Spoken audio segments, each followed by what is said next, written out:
Welcome to the Great Library of Alexandria. Near the district of royal palaces and within the Moseon was the most famous library of all antiquity.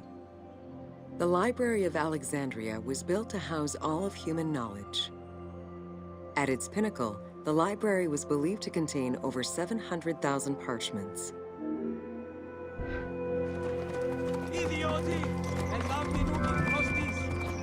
Throughout the centuries, fires and wars between Christianity and paganism destroyed the library, leaving nothing behind. The loss of the building, and more importantly, its vast collection, is immeasurable. As no descriptions are available, the team's rendition of the Library of Alexandria was inspired by the visuals of the Library of Chalcis at Ephesus.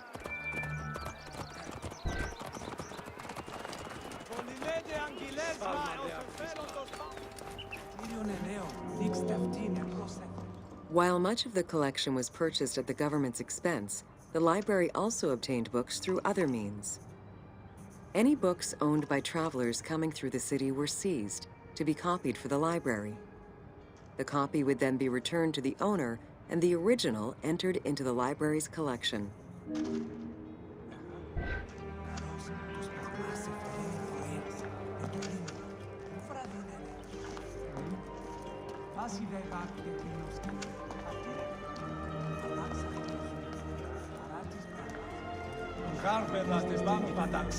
Alexandria offered unrivaled intellectual and cultural attractions. Eminent scholars from Athens, Rhodes, and other Greek centers traveled to the city to learn and engage with other free thinkers. Both the Moseon and the library were at the center of groundbreaking ideas and creative expression.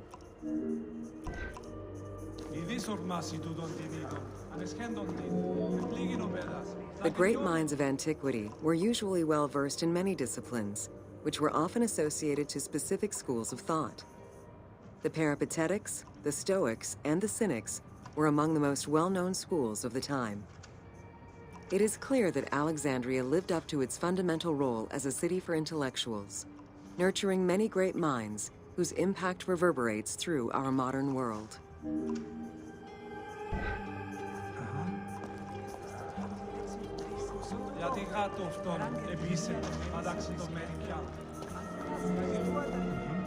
Hypatia of Alexandria was a Greek mathematician, philosopher, astronomer, and inventor. Though born in Greece, she eventually migrated to Alexandria, like many great minds of the time. It is there that she became the head of the Neoplatonist school of Alexandria. From most accounts, she was highly respected by her fellow Alexandrians, both as a teacher and a philosopher. With her death, the age of great ancient scientific discoveries came to an end.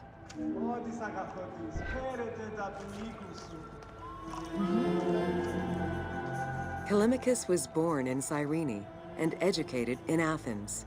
After his studies, he moved to Alexandria to work in the Great Library.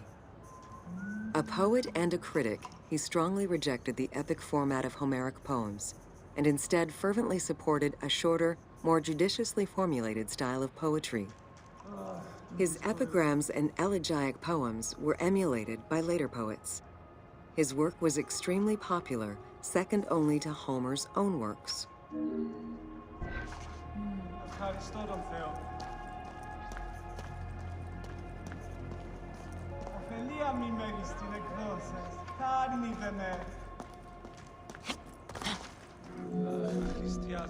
It was in Alexandria that mathematician Euclid, the father of geometry, wrote the Elements, laying out the foundational work of what would become modern algebra and number theory.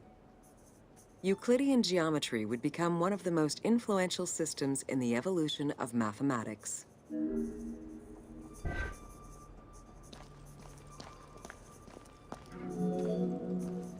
How do you calculate the circumference of the Earth?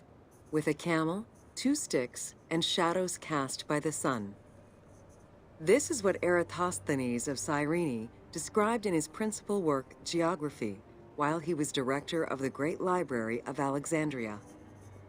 He is credited for the invention of the armillary spear around 250 BCE.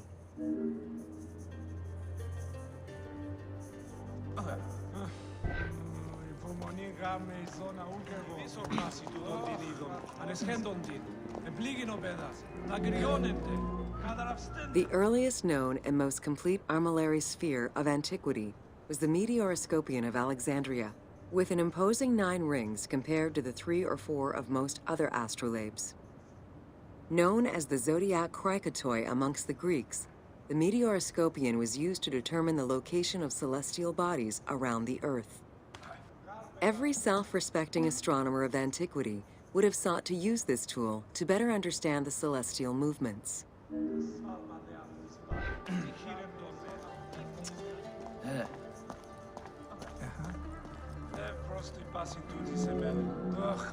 Pythagoras of Samos was a well-known and respected philosopher and mathematician. He is best known for the Pythagorean theorem.